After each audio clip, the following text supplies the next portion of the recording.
Assalamualaikum warahmatullahi wabarakatuh. Alhamdulillahirabbil alamin. Allahumma shalli ala sayyidina Muhammad wa ala ali sayyidina Muhammad. Berjumpa lagi dengan channel kami Ma'rifatullah, channel yang insya Allah akan banyak berbagi tentang ilmu mengenal Allah terkait dengan ilmu syariat, yaitu peraturan-peraturan Allah tentang bab yang halal dan yang haram, tentang ilmu tarekat, yaitu ilmu tentang tata cara atau kaidah dalam pelaksanaan mengamalkan ilmu syariat di dalam berkehidupan, tentang ilmu hakikat, inti-inti ibadah, dan makrifat. Makrifat adalah seluruh poin-poin yang tadi saya sampaikan adalah satu kesatuan. Saudara-saudariku muslimin mukminat, muslimin muslimat, mukmin mukminat dimanapun berada, sore ini saya akan membahas tentang pemahaman sesat, pemahaman yang salah tentang ma'rifatullah, tentang ilmu mengenal Allah. Banyak orang-orang, saudara-saudara kita yang tersesat gara-gara mempelajari ilmu ma'rifatullah dengan akalnya sendiri, tanpa adanya guru, sehingga mengatakan orang yang makrifat itu tidak perlu sholat, meninggalkan hukum-hukum yang diwajibkan Allah Ta'ala. Tanpa disadari mereka tersesat, tapi mereka tidak sadar dengan kesesatannya. Itu banyak sekali dijumpai dengan banyak dijumpai di YouTube, di grup-grup makrifat di Facebook. Hati-hati saudara-saudariku muslimin muslimat, mukminin mukminat, ikut grup makrifat hakikat.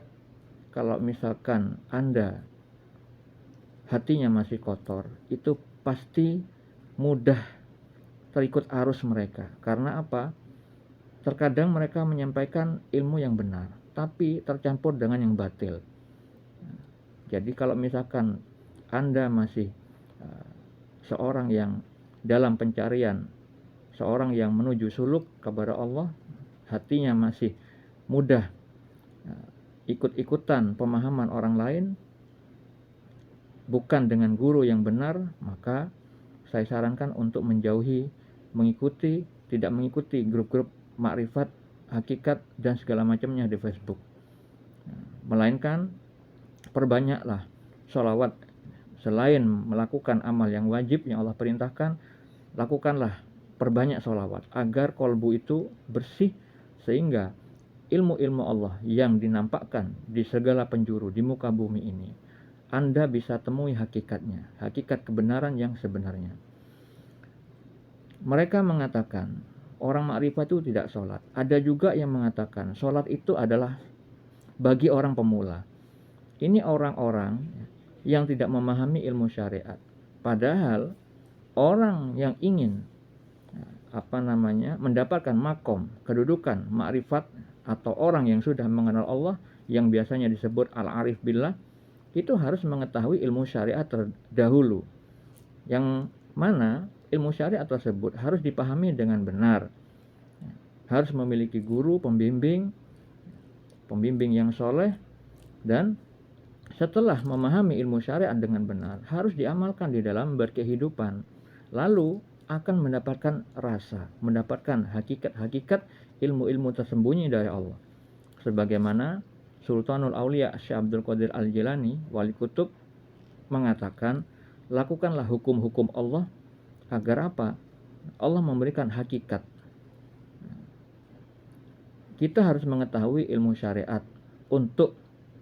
supaya agar tidak ikut-ikutan pemahaman yang sesat seperti kebanyakan yang sudah tersiar di medsos, baik itu di Facebook, di YouTube, mungkin di grup-grup WA.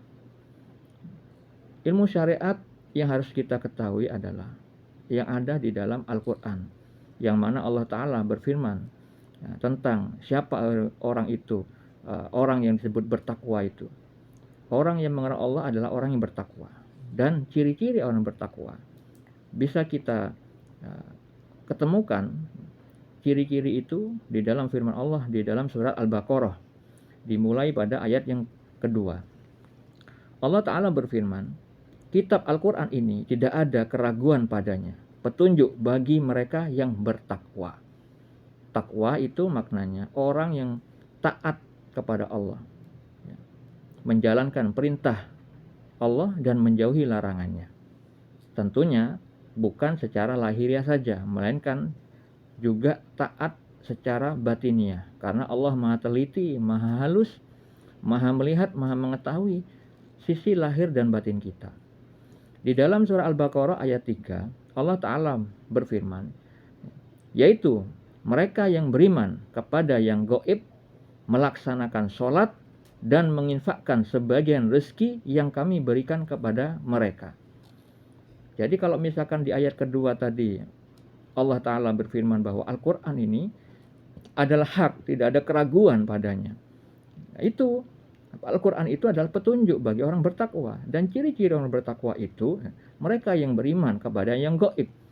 Allah kita maha gaib, tidak bisa dicapai dengan penglihatan mata yang zahir. Seperti hanya video sebelumnya yang sudah saya sampaikan, bagaimana cara melihat Allah, menyaksikan Allah dalam tanda kutip dengan cara gaib. Anda bisa simak video sebelumnya di channel ini. Allah menyatakan bahwa orang bertakwa itu adalah mereka yang beriman kepada yang gaib, karena Allah maha gaib. Makanya kita disebut orang yang beriman karena memiliki keimanan, percaya kepada yang gaib. Setelah itu, setelah mengimani yang gaib, melaksanakan sholat. Nah, hal ini yang diwajibkan Allah Ta'ala kepada orang-orang yang beriman. Lalu selain sholat, yaitu ciri-cirinya adalah menginfakkan zakat, menginfakkan sebagian rezeki. Karena orang-orang yang kikir itu sama saja orang yang tidak beriman. Karena Allah Maha Pemberi, apabila hamba-hambanya orang yang kikir, maka dia tidak mengimani apa yang Allah ancamkan kepada orang-orang yang kikir. Harta, benda yang mereka kumpulkan nanti akan menjadi ular yang memangsa mereka. Di mana mereka itu berkata, ular itu berkata, aku ini hartamu. Jadi itulah ciri-ciri orang yang bertakwa, orang yang mengenal Allah. Nah, kalau misalkan ada orang yang mengatakan makrifat itu tidak sholat, maka dia tidak memahami makna dari makrifatullah itu sendiri. Dan itulah bukti bahwa kolbunya kotor. Mata hatinya tertutup, terhijab dari memandang hikmah-hikmah, ilmu-ilmu dari Allah, baik itu ilmu secara tekstual, apalagi tentang ilmu yang tersembunyi, ilmu hakikat. Seperti halnya ketika kita melihat kehidupan di dunia ini, Allah sebenarnya tunjukkan segala macam petunjuk di muka bumi ini. Seperti halnya ilmu ma'rifat ini bisa kita ambil korelasi atau hubungannya dengan aktivitas seseorang yang bekerja di sebuah perusahaan, di sebuah perkantoran. Saya berikan analogi atau gambaran seperti berikut. Kalau saya bekerja kepada sebuah perusahaan yang saya yakini perusahaan itu baik dalam hal menggaji, dalam hal kesejahteraan, dalam hal masa depannya, karena perusahaan tersebut saya lihat banyak cabang-cabang yang berdiri di kota-kota, di negara-negara lain, dan itu semuanya maju.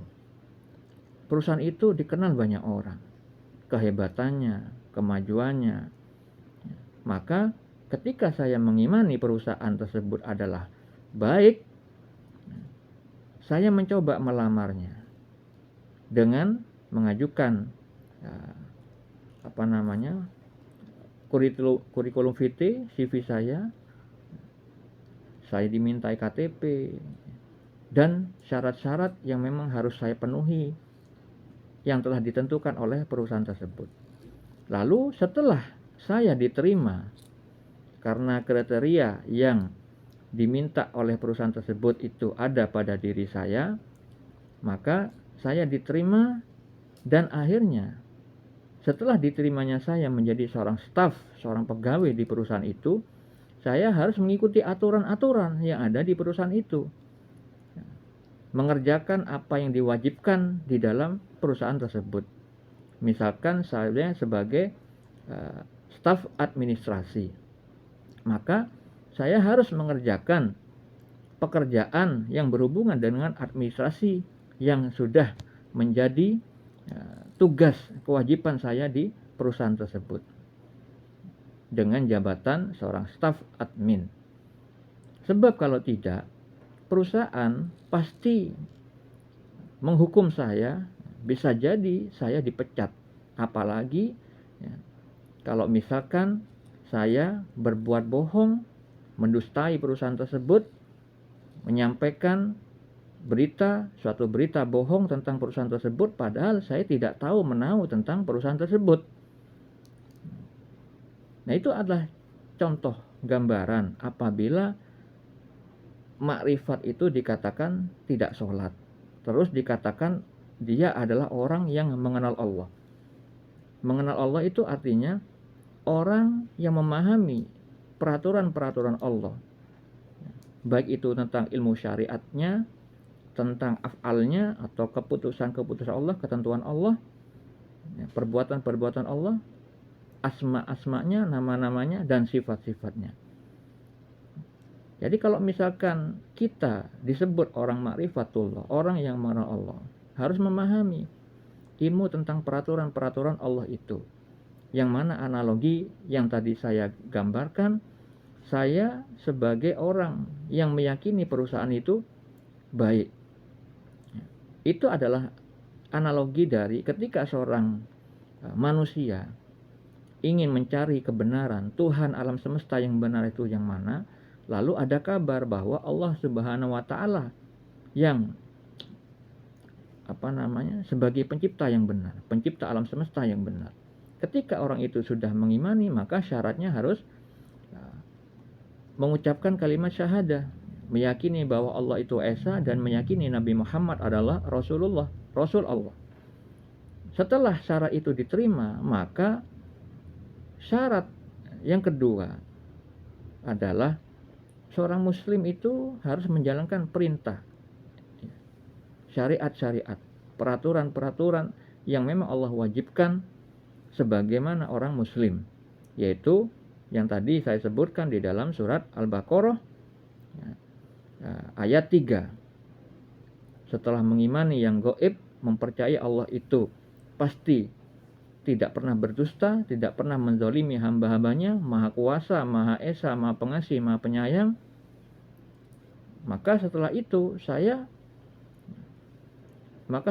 seorang beriman itu wajib melakukan perintah-perintah Allah, yang salah satunya adalah sholat. Itu adalah analogi seorang staf yang ketika sudah diterima menjadi staf di sebuah perusahaan tersebut, wajib melaksanakan perintah, aturan-aturan yang ada di perusahaan di mana tempat dia bekerja. Agar apa? Agar layak disebut seorang staf, agar layak digaji di perusahaan tersebut. Begitu juga orang yang beriman, yang mengaku beriman, percaya bahwa nanti ada hari akhir, akan dihisab, akan ditimbang amal baik dan buruknya. Maka orang itu pasti setelah beriman melaksanakan perintah-perintah Allah berupa sholat, menginfakkan sebagian rezeki, dan yang lainnya. Sebab apabila orang itu tidak sholat, ibarat seorang staf yang ingin diakui sebagai staf tapi nggak mau bekerja sesuai kewajibannya sebagai seorang staf. Lalu bagaimana mungkin atasannya itu mencintainya dan menggajinya? Bagaimana mungkin dia akan tetap diperbolehkan bekerja di perusahaan itu kalau tidak mau mengerjakan yang diwajibkan di perusahaan tersebut? Begitu juga seorang beriman, bagaimana mungkin dia mengatakan mengenal Allah? Bagaimana mungkin dia mengatakan Allah mencintainya sedangkan dia tidak mau melakukan apa yang diperintahkan Allah Subhanahu wa taala kepada dirinya? Kalau Allah sudah melihat dia itu menjadi orang yang pembangkang, tidak mau mematuhi aturan-aturan Allah, apalagi yang diwajibkan, maka sudah pasti akan dipecat oleh Allah Subhanahu wa taala dari orang-orang yang beriman. Dia akan keluar dari makom orang yang beriman, sehingga disebutlah orang itu kafir. Ya.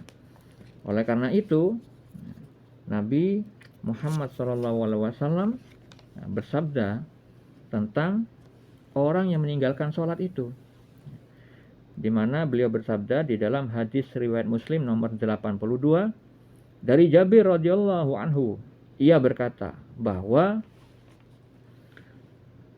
ia mendengar Rasulullah SAW bersabda, sesungguhnya batas antara seseorang dengan syirik dan kufur itu adalah meninggalkan sholat. Imam Nawawi rahimahullah menyebutkan, jika seseorang meninggalkan sholat, maka tidak ada antara dirinya dan kesyirikan itu pembatas. Bahkan ia akan terjatuh dalam syirik. Istilah syirik dan kafir kadang bisa bermakna sama, yaitu kafir kepada Allah. Syarah Sahih Muslim. Begitu juga hadis yang diriwayatkan Tirmizi dari Buraidah radhiyallahu anhu, Nabi SAW bersabda, perjanjian yang mengikat antara kita dan mereka adalah sholat. Maka siapa saja yang meninggalkan sholat, sungguh ia telah kafir. Kenapa sih Allah itu mewajibkan kita untuk sholat? Karena itu terkait dengan firman Allah di dalam surat Al-Ankabut ayat 45. Allah Ta'ala berfirman, sesungguhnya sholat itu mencegah dari perbuatan keji dan mungkar. Dan ketahuilah, mengingat Allah, sholat itu lebih besar keutamaannya dari ibadah yang lain. Allah mengetahui apa yang kamu kerjakan. Jadi kalau misalkan orang itu tidak sholat, sudah pasti perbuatannya keji dan mungkar. Karena Allah Ta'ala berfirman, kalau sholat itu bisa mencegah perbuatan keji dan mungkar. Jadi bagaimana mungkin orang menyebut dirinya, mengaku dirinya orang yang makrifat sedangkan dia tidak sholat? Sama saja seorang staf yang tadi saya berikan gambaran kepada Anda bahwa dia tidak mungkin pantas untuk dikatakan seorang staf di sebuah perusahaan itu kalau dia tidak mau melakukan kewajiban-kewajiban yang ditugaskan kepada dirinya sebagai seorang staf. Nah, kalau misalkan sudah tidak pantas, maka sudah pasti juga tidak mungkin pantas untuk digaji. Begitu juga orang yang mengaku ma'rifatullah, tidak mau sholat, tidak mau melaksanakan kewajiban-kewajiban yang memang diperintahkan oleh Allah Subhanahu wa taala, sang pemilik kekuasaan di langit dan di bumi, yang memiliki surga dan neraka, mana mungkin dia akan dibalas dengan kebajikan pula? Tidak mungkin. Maka itulah kenapa kita harus mengingat bahwa seseorang itu haruslah memahami ilmu syariat dahulu sebagai fondasi agama, fondasi dalam beramal. Karena amal itu tidak akan bisa berjalan dengan benar apabila pengetahuan tentang ilmu syariat itu diacuhkan, diabaikan. Karena Allah Ta'ala juga berfirman di dalam Al-Quran bahwa orang yang mendustakan ayat-ayat kami, itu akan sangat berbahaya dampaknya. Ya, mereka itu penghuni neraka. Hal itu difirmankan Allah di dalam surah Al-Baqarah ayat 39. Allah Ta'ala berfirman, adapun orang-orang yang kafir yang mendustakan ayat-ayat kami, mereka itu penghuni neraka, mereka kekal di dalamnya. Jadi saudara-saudariku muslimin, muslimat, mukmin, mukminat dimanapun berada, jangan mudah terkecoh dengan ungkapan-ungkapan yang terlihat seolah-olah ilmunya tinggi, padahal mereka sebenarnya kosong dari ilmu kebenaran. Bisanya hanya meniru-niru perkataan para wali, tapi tidak mengetahui ilmu hakikat tentang apa yang disampaikan para wali Allah. Begitu juga grup-grup yang ada di Facebook, mereka hanya meniru perkataan-perkataan member-member yang perkataannya itu tercampur-campur antara hak dan batil. Awal mula mengatakan Nur Muhammad, benar Nur Muhammad itu ada dalilnya, tapi setelah itu mengatakan apa tidak salah? Apakah salah jika saya itu mengatakan apabila saya merokok, Allah lah yang merokok? Itu ada salah satu seorang seperti itu. Dia orang tua. Dan juga ada orang berguru kepada dirinya. Ada orang yang menanyakan tentang ilmu kepada dirinya. Apabila dia merokok, menurut akal dia, ya, dia mengatakan bahwa ketika dia mengatakan Allah lah yang merokok ketika dia merokok. Nah ini orang berusaha memahami ilmu hakikat, tapi memahami secara harfiah. Ilmu hakikat yang ada pada kitab-kitab para wali dipahami secara harfiah. Itu tandanya dia tidak pernah mengamalkan amalan sesuai yang diperintahkan oleh Allah dengan benar. Kewajiban-kewajiban dari Allah bisa jadi tidak diterima karena pengamalannya tidak benar, tidak sesuai tuntunan. Karena tadi, ayat yang tadi saya sampaikan, sholat itu bisa mencegah perbuatan keji dan mungkar. Berarti orang yang tadi menyebutkan Allah itu merokok, padahal dirinya yang merokok, dirinya yang menzolimi dirinya sendiri, membakar rezeki dari Allah, ya, merusak badannya, merusak orang lain, merusak alam dengan asap rokok itu, kok malah menyebut Allah lah yang merokok. Dia tidak memahami Allah laisa kamitslihi syai'un. Allah tidak setara dengan apapun, apalagi dengan makhluk. Yang mana makhluk itu lapar ketika tidak makan, makhluk itu haus ketika tidak minum, makhluk itu mengantuk ketika tidak tidur, makhluk itu mati tidak bisa menahan nyawanya sendiri. Manusia itu bergantung kepada bumi sebagai pijakan dia berdiri, berlari, duduk, butuh bumi, butuh alam yang Allah ciptakan. Sedangkan Allah sifatnya Al-Qayyum, berdiri sendiri, maha berdiri sendiri, tidak bergantung kepada makhluk. Dia sudah menyerupakan Allah dengan dirinya sebagai makhluk yang lemah. Bagaimana mungkin itu bisa terjadi? Orang yang membahas Nur Muhammad tiba-tiba mengucapkan perkataan konyol seperti itu. Inilah saudara-saudariku muslimin muslimat, banyak yang mengaku-ngaku jadi Tuhan karena menganggap Allah ada di dalam dirinya. Mereka berpikir zat Allah ada di dalam dirinya sehingga dia tidak perlu sholat, karena beranggapan masa Allah itu sholat kepada dirinya sendiri. Nah ini sudah salah fatal, dan ini sudah banyak yang meniru-niru perkataan seperti ini. Ini sangat berbahaya saudara-saudariku. Karena orang semacam ini, jika memang dia awalnya membaca Al-Quran, yang mengatakan kembali kepada Al-Quran, tetapi pemahamannya seperti itu keadaannya sebagaimana yang disabdakan Nabi Muhammad SAW di dalam hadis riwayat Al-Bukhari. Beliau bersabda, akan keluar manusia dari arah timur dan membaca Al-Quran namun tidak melewati kerongkongan mereka. Mereka melesat keluar dari agama sebagaimana halnya anak panah yang melesat dari busurnya. Mereka tidak akan kembali kepadanya hingga anak panah kembali ke busurnya. Apa maknanya? Orang yang membaca Al-Quran tidak sampai ke kerongkongan, artinya tidak sampai ke hati. Jadi Al-Qurannya hanya di lisan saja. Dia hanya bisa membaca tapi tidak bisa mendapatkan makna hakikat yang benar dari Allah Subhanahu wa taala. Dia terhijab dari Allah Subhanahu wa taala. Dia tidak bisa mendapatkan manfaat dari apa yang dibacanya walaupun Al-Qur'an itu firman Allah. Kenapa bisa begitu? Nah, sudah pasti itu adalah keadaan yang disabdakan Nabi Muhammad SAW tentang kolbu yang rusak. Beliau bersabda di dalam tubuh itu adalah segumpal daging, yang mana jika segumpal daging itu baik, maka baiklah seluruh anggota tubuhnya. Tetapi jika segumpal daging itu rusak dalam tanda kutip, rusak, maka niscaya seluruh anggota badannya pun rusak. Dan segumpal daging itu bernama kolbu. Maknanya, jika seorang itu memiliki kolbu, hati yang rusak, tertutup karena titik-titik hitam yang diakibatkan dari dosa-dosa yang diperbuatnya, tanpa diimbangi dengan perbuatan baik yang bisa menghapus dosa-dosa itu, maka hati dia itu terhijab, terhalang karena titik-titik hitam dosa yang semakin tebal hari demi hari, akhirnya susah mendapatkan petunjuk, susah memahami hakikat segala sesuatu yang Allah nampakkan di segala penjuru dunia. Tidak bisa memahami nasihat kebaikan. tidak bisa memahami ayat-ayat Allah dengan benar, tidak bisa mengamalkannya di dalam berkehidupan. Sehingga bisanya setelah membaca ayat Al-Quran, dia tuh memakai nalarnya sendiri tanpa berguru karena merasa dia lebih tahu. Dia memiliki kesombongan yang tidak disadari, padahal Allah itu menghukumi neraka bagi orang-orang yang memiliki kesombongan walaupun sebiji sawi.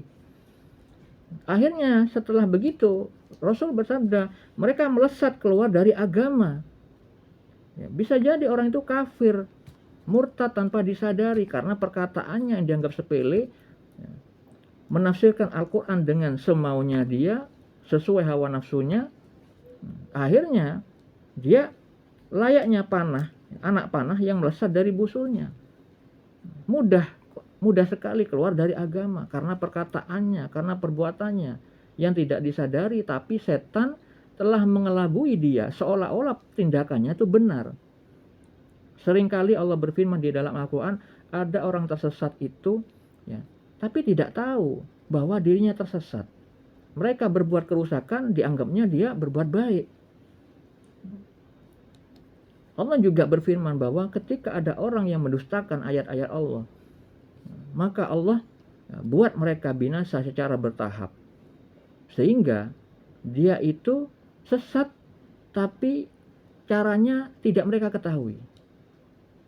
Mereka tidak sadar mereka sesat secara bertahap. Karena apa? Seringkali mengacuhkan perintah-perintah Allah, tidak mau dengar nasihat-nasihat orang yang berilmu, seolah dia lebih tahu. Nah, akhirnya Nabi bersabda, mereka tidak akan kembali kepadanya hingga anak panah kembali ke busurnya. Apa maknanya? Orang yang kafir atau murtad, gara-gara perkataannya yang dianggap sepele itu, gara-gara perbuatannya yang dianggap remeh itu, akhirnya dia tidak akan kembali kepada Islam. Dia tidak akan beriman lagi kepada Islam, kecuali dirinya sendiri yang berusaha untuk kembali kepada Allah, kembali mengkaji ayat-ayat Allah dengan benar, dengan mencari guru yang benar, dengan merendahkan diri, tawaduk kepada Allah. Dengan apa? Tidak memakai kesombongan di dalam pencarian ilmu tentang Allah. Karena apa? Allah Ta'ala berkata kepada Sultanul Aulia di dalam kitab Risalah Ghausiyah bahwa pencari ilmu, ya, tidak akan mendapati jalan kecuali dia mengakui kebodohannya. Jika ia tidak menanggalkan apa yang ada pada dirinya, maka dia akan jadi setan. Apa maknanya?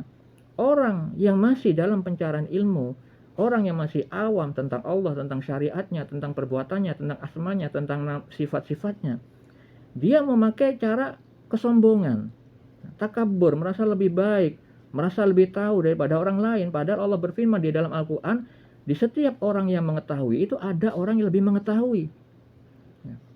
Dia memakai cara kesombongan di dalam mencari ilmunya. Padahal Allah itu yang pantas sombong. Selain Allah nggak boleh sombong. Maka Allah benci. Maka Allah tidak akan merahmati. Allah tidak akan memberi petunjuk kepada orang-orang yang sombong. Walaupun kesombongan itu hanya sebiji sawi. Maka orang yang seperti itu, ketika dia tidak menanggalkan ilmu yang sedikit yang ada pada dirinya, dia akan jadi setan. Maknanya dia akan dikuasai oleh setan. Dan akhirnya keluarlah sifat-sifat setan. Sombong, takabur, riya. Apabila mendapatkan ilmu, dia pamer, ingin mendebat orang. Ini sifat-sifat iblis. Sebagaimana Allah berfirman ketika iblis disuruh sujud kepada Nabi Adam, dia tidak mau merendahkan diri kepada Nabi Adam, padahal dia harusnya melihat yang merintah ini Allah yang Maha Kuasa. Dia tidak bisa mengikuti perintah Allah. Dia sombong karena dirinya merasa lebih baik daripada Nabi Adam. Karena dia merasa dirinya dibuat dengan api oleh Allah, yaitu bahannya dari api, sedangkan Nabi Adam dari tanah. Itu sudah takabur, sifat-sifat setan. Tidak mau sujud. Sedangkan sholat yang Allah perintahkan itu ada makna-makna tersirat di dalam gerakan-gerakan sholat, seperti hanya sujud.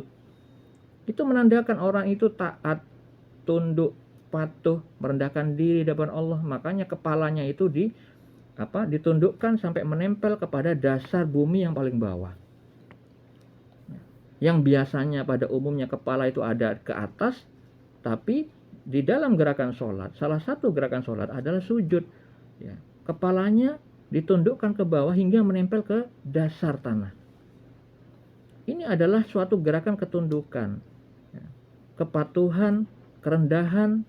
Karena Nabi Muhammad SAW ketika ada seseorang yang ingin mendapat cinta Allah, maka beliau mengatakan, perbanyaklah sujud, perbanyaklah merendahkan diri. Agar apa? Supaya Allah mencintaimu, supaya Allah memuliakanmu. Karena apa? Yang maha tinggi itu Allah. Maka ketika kamu itu mengerti bagaimana sikap seorang hamba yang memang diberi pengetahuannya sedikit, yang memang diberi keterbatasan, karena hanya Allah lah yang maha sempurna, kamu tahu seorang hamba itu bagaimana, tahu posisimu terhadap Allah itu bagaimana, tahu bagaimana cara menghamba kepada Allah, maka Allah akan memuliakan kamu, diberikan kamu pemahaman ilmu tentang Allah, tentang syariat-syariat Allah, sehingga kamu dimampukan beribadah sesuai ketentuan Allah, yang mana hal itu sebagaimana disabdakan Nabi Muhammad SAW, apabila seseorang dikehendaki kebaikan oleh Allah, maka dia akan difaqihkan ilmu agama. Dia akan dibuat paham tentang ilmu agama, ilmu-ilmu syariat, ilmu-ilmu aturan-aturan bab yang halal dan yang haram. Sehingga orang itu nantinya akan mendapatkan cinta Allah karena mengikuti perintah Allah, berilmu tanpa kesombongan, dengan memahami dengan cara yang benar, dengan guru yang benar, melakukan ketaatan, mengamalkan dengan tarekat atau tata cara pelaksanaan amal di dalam kehidupan yang tujuannya hanya kepada Allah semata-mata. Sebagaimana Allah berfirman di dalam surat Az-Zariyat ayat 56. Dan aku tidak menciptakan jin dan manusia melainkan supaya beribadah kepadaku. Tidak boleh berbuat syirik, tidak boleh mempersekutukan Allah dengan apapun, dengan siapapun. Berbeda dengan orang yang tadi mengatakan orang makrifat itu tidak sholat. Itu sudah mempersekutukan Allah. Apa? Dengan ilmunya. Dia merasa lebih tahu daripada Allah yang sudah berfirman tentang banyak hal, tentang perintah sholat, tentang perintah zakat, tentang menginfakkan sebagian rezeki. Mereka merasa lebih tahu daripada Allah. Dia sudah mempersekutukan Allah dengan dirinya. Dia tidak mengindahkan anjuran-anjuran Allah di dalam Al-Quran. Maka secara tidak langsung, pada hakikatnya dia sudah mempersekutukan Allah dengan dirinya dan batinnya. Seperti hanya Sultanul Aulia Syekh Abdul Qadir Al-Jilani di dalam kitab Futhul Ghaib bermimpi tentang ilmu, salah satu ilmu makrifat. Beliau bermimpi, di dalam mimpi itu beliau mengatakan, jangan mempersekutukan Allah dengan dirimu di dalam batin dan dengan makhluk. Jadi tidak boleh mempersekutukan Allah dengan diri kita di dalam batin, yang merasa Allah di diri kita, oleh karena itu tidak perlu sholat. Ini pemahaman sudah mempersekutukan Allah secara tidak disadari oleh orang-orang yang mengatakan makrifat tidak sholat. Dan tidak boleh juga mempersekutukan dengan makhluk. Dia juga sudah termasuk mempersekutukan Allah dengan makhluk. Dirinya itu makhluk, manusia, berbeda dengan Allah. Dia mati, Allah maha kekal. Ya. Oleh karena itu, saudara-saudariku, muslimin, muslimat, mukmin, mukminat, jangan sampai mudah meniru perkataan orang yang sebenarnya Anda sendiri tidak paham kebenaran yang hakiki, lalu mudah men-share hal itu, membagikan kepada orang-orang lain, padahal Anda sendiri baru hanya tahu tulisan, belum mencari kebenaran yang hakiki atas tulisan tersebut. Padahal Allah itu mengancam kita untuk tidak memperingatkan kita, untuk tidak mengikuti perkataan, perbuatan yang tidak kita ketahui kebenarannya. Ketika ada berita dari orang yang fasik, orang yang seringkali berbuat dosa, maka kita suruh mentelitinya dahulu agar tidak membahayakan diri kita dan orang lain. Apabila kita mudah men-share ilmu yang tidak kita ketahui kebenarannya, maka bisa jadi kita mendapatkan dosa jariah, dosa yang terus menerus. Walaupun kita wafat, kita akan dapat dosa itu terus menerus. Ketika amalan-amalan yang keliru, pemahaman-pemahaman yang sesat disebarkan lalu ditiru oleh orang lain, ketika kita wafat, kita terus mendapatkan dosa tersebut. Dan dosa itu akan diberikan secara penuh oleh Allah Subhanahu wa taala bagi orang-orang yang mempelopori keburukan. Itu tidak akan dikurangi sedikit pun. Ini bahayanya. Kalau kita sok-sokan ma'rifat, tidak mengetahui ma'rifat itu apa, tidak mengetahui itu prosesnya bagaimana, nggak tahu bagaimana cara menganalogikan contoh-contoh di dalam berkehidupan yang mana petunjuk di muka bumi ini sangatlah banyak. Oleh karena itu Allah Ta'ala berfirman, terdapat tanda-tanda kebesaran di muka bumi ini, di langit dan di bumi, tapi banyak sekali orang yang berpaling. Karena apa? Buta mata hatinya. Terkait sabda Nabi yang tadi saya sampaikan. Jadi kalau misalkan sudah buta mata hati seorang itu karena sering berbuat dosa, maka susah dia mendapat petunjuk dari Allah, petunjuk yang benar. Ingat, kalau Allah sudah menyesatkan seorang hamba, tidak ada penolong selain Allah. Karena Allah Ta'ala berfirman demikian di dalam Al-Quran. Orang yang sesat itu tidak ada penolong selain Allah sendiri. Maka ketika orang itu sudah menyadari kesesatannya, harus segera kembali kepada Allah, meminta ampun, menyesali, tidak mau mengulanginya lagi, lalu belajar dari nol dengan ketawaduan, tidak dengan kesombongan, agar tidak terjadi apa yang disabdakan Nabi Muhammad SAW yang tadi saya bacakan, yaitu anak panah yang melesat dari busurnya, dan mereka tidak akan kembali kepadanya hingga anak panah kembali ke busurnya, sesuai dengan firman Allah Ta'ala. Jadi keadaan suatu kaum itu tidak akan Allah rubah, kecuali kaum itu sendiri yang merubah apa-apa dalam dirinya. Itu yang dimaksud itu keadaan kolbu. Ya. Jadi itulah saudara-saudariku yang bisa saya sampaikan tentang makrifat sesat yang banyak beredar di medsos, di YouTube maupun di Facebook, yang menganggap makrifat itu tidak sholat. Sama saja seorang pegawai, staf sebuah perusahaan yang ingin dikatakan seorang staf, apalagi staf yang dicintai oleh pemilik perusahaan, tapi dianya sendiri tidak mau bekerja di dalam perusahaan itu, tidak mau mengerjakan perintah dari perusahaan tersebut. Mustahil dia dianggap staf, mustahil seorang atasan mau menggaji orang yang tidak tahu diri tersebut. Begitu juga Allah. Makanya di dalam surah Ibrahim ayat 7 Allah Ta'ala berfirman, barang siapa kufur maka azabku sangat pedih, barang siapa bersyukur maka Allah akan menambahkan nikmat kepadanya. Ya. Mari kita semua saling mengingatkan, saling menasihatkan apabila ada pemahaman yang salah. Ya, ketika kita mengetahui yang benar itu seperti apa, maka kita sampaikan. Karena Nabi Muhammad SAW memang menganjurkan demikian. Tidak hanya beliau menganjurkan menolong orang yang dizolimi, orang yang disesatkan, yang tidak tahu mereka disesatkan, juga menolong orang yang berbuat sesat. Ya. Karena beliau bersabda, tolonglah orang yang didolimi dan orang yang zolim. Ya. Ketika ada yang bertanya, bagaimana cara menolong orang yang zolim? Yaitu mencegah supaya dia tidak berbuat zolim. Itu saja yang bisa saya sampaikan terkait makrifat tidak sholat, sesat, dan menyesatkan, makrifat iblis. Janganlah ditiru, jangan mudah meniru perkataan yang tidak diketahui kebenarannya. Perbanyaklah sholawat, perbanyak sholawat, agar Allah memberikan rahmat-rahmatnya, karena ketika membaca satu sholawat, maka Allah balas dengan 10 sholawat, yang maknanya Allah membalas 10 rahmat, 10 pertolongan, yang mana salah satu di antaranya adalah kita dimudahkan oleh Allah Ta'ala memahami petunjuk darinya, ya. Sehingga kita terhindarkan dari mara bahaya, ya, mara bahaya yang tidak kita sadari, dan akhirnya kita selamat dunia dan akhirat. Itu saja dari saya. Assalamualaikum warahmatullahi wabarakatuh.